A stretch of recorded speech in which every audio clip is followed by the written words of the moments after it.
Hello， 大家好，歡迎嚟到文經所答，我係麥天娜。復活節特輯，石頭已滾，墳墓已空，主身已起，盼望已來。今日係復活節，你以為係朱古力蛋兔仔定係扮鬼扮馬嘅日子呢？其實呢個日子背後係世界歷史最爆炸嘅一個消息，一個被釘死咗嘅人3日後行返出嚟，仲話 say hi， 我返咗嚟啦。墳墓空咗，唔係整蠱啊！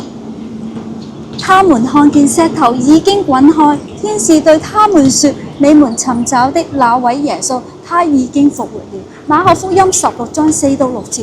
如果今日發生3位婦人一早去探耶穌個墓地，預備香料，諗住仲要揾人搬開呢嚿石頭，結果一到石頭已經滾開咗，耶穌都唔見咗。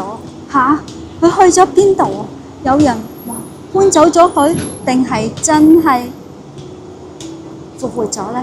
墳墓空咗，冇人敢否認。問題唔係有冇復活，係你點樣解釋空咗嘅墓呢？耶穌復活後唔係閃一閃就走，佢仲係周圍現身。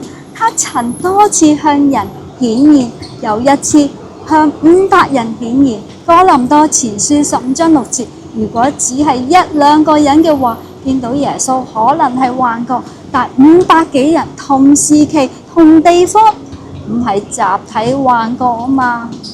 如果今日發生 IG Story #見到耶穌復活打卡，群組話佢真係出現咗，仲同我哋一齊食早餐添。門徒原本驚到收埋，耶穌復活咗之後，佢哋變身全部嘅機器。點解呢？因為佢哋真係見過佢。如果耶穌冇復活，咁我哋信緊啲咩呢？若基督沒有復活，你們的信便是徒然。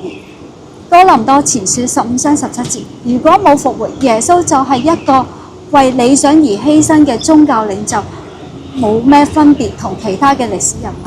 但係佢唔係停喺個墓地，佢係行返出嚟，證明佢戰勝咗罪惡、死亡、地獄、撒旦。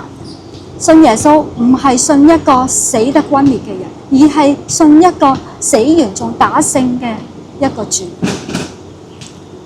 今日反思，你信嘅耶穌係有生命嗰個啊，定係你有冇真係信他復活？